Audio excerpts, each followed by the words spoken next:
গত 15 বছর ছিল বাংলাদেশে যে সমস্ত বুদ্ধিজীবী শাহরিয়ার কবির সহ ওরা ছিল রয়ের দালাল, আর এখন যে বুদ্ধিজীবীগুলো আছে এরা হচ্ছে যুক্তরাষ্ট্রের সিআইএ এর দালাল।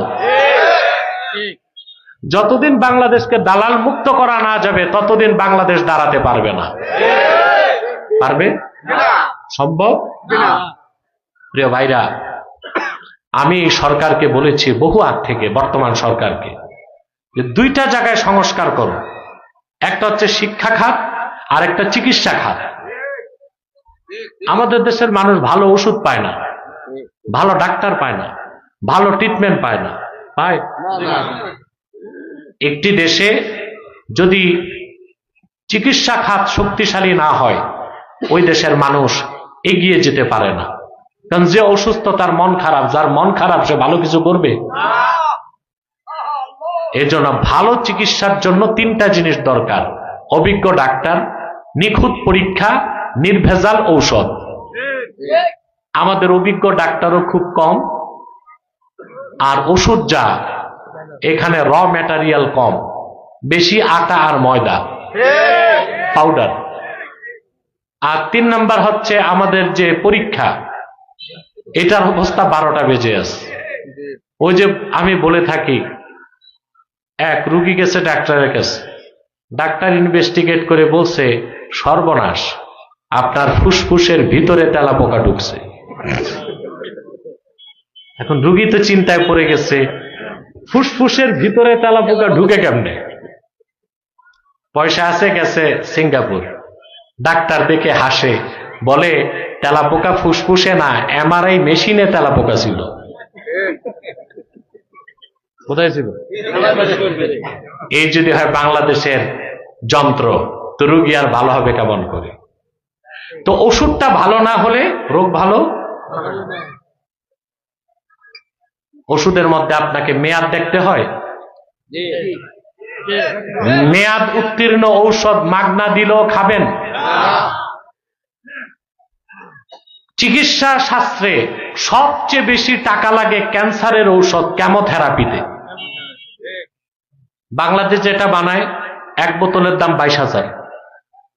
ফ্রান্স এবং জার্মান থেকে যেটা আসে 1 শিশির দাম 1 লাখ টাকা। 1 শিশির দাম 1 লাখ। এখন কেমোথেরাপির প্যাকেটে লেখা আছে, মেয়াদ আছে ডিসেম্বর 16 তারিখ 2025 দুপুর 12টা পর্যন্ত।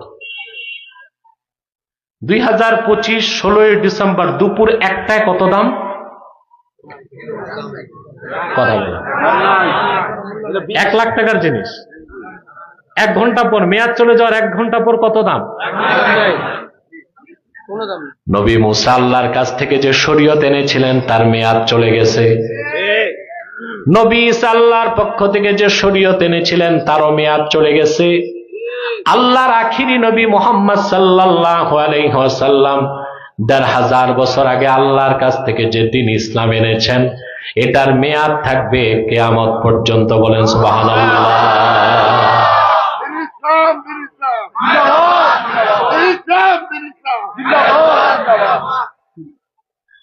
কথাগুলো খেয়াল করছেন?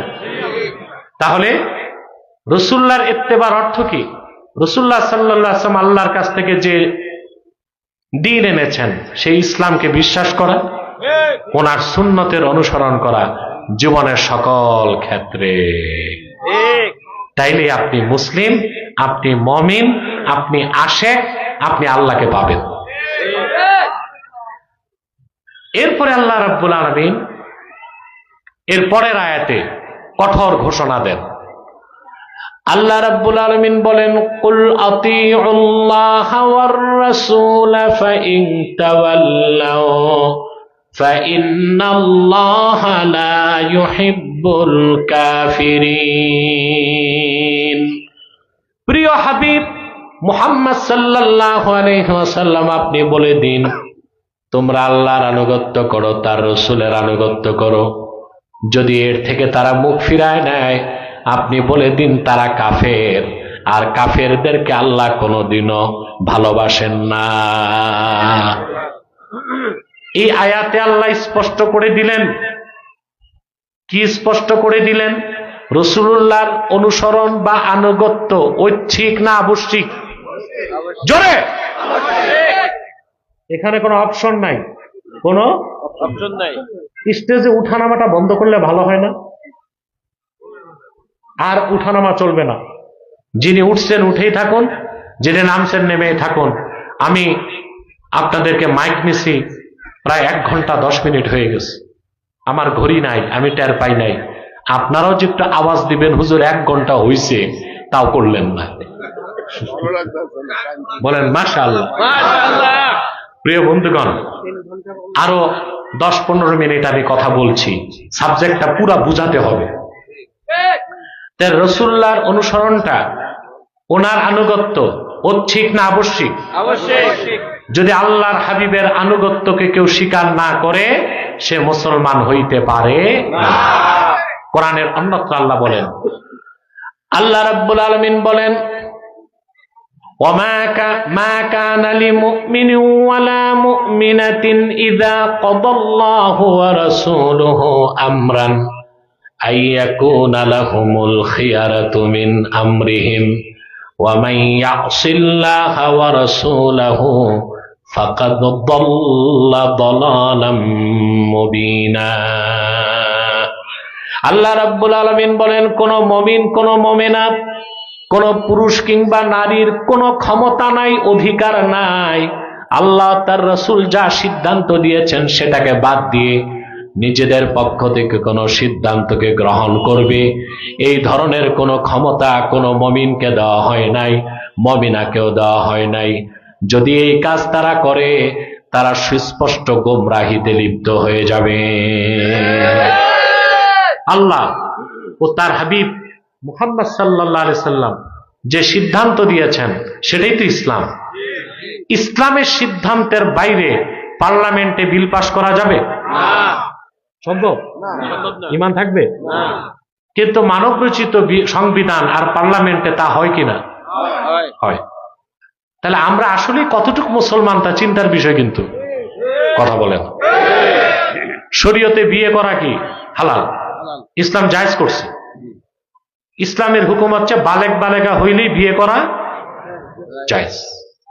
আর আপনাদের পার্লামেন্টে আইন করা হয়েছে, ছেলের বয়স যদি 21 না হয়, মেয়ের বয়স 18 না হয়, এর চেয়ে নাজায়েজ অবৈধ কোনো কাজই নাই। এটার নাম দিয়েছে বাল্য বিবাহ। যদি খবর পায়, পুলিশ এসে অ্যারেস্ট করবে বিনা নোটিশে। দোনো বিআই অ্যারেস্ট, মেহমানরা অ্যারেস্ট, কাজী অ্যারেস্ট, বাবুর্চি অ্যারেস্ট। রান্না করতে আসছো কেন? কিন্তু আল্লাহ তার রাসূলের বিধান ইসলাম অনুযায়ী হালাল, কিন্তু আপনি সংবিধানে কি করলেন? ঈমান থাকবে? আমি একটু ইঙ্গিত দিচ্ছি শুধু। আমরা কোথায় আছি, কয় নাম্বার মুসলমান, এগুলো একটু চিন্তা করতে হবে। হ্যাঁ, খুব ঝামেলায়। তাহলে আমার ভাইয়েরা, সংবিধান সংস্কার হোক এটা চান কিনা? আহা, 9টা মাস তারা বসলো সংবিধান সংশোধনে, সংস্কারের জন্য, ঐকমত্য কমিশনে। কয় মাস?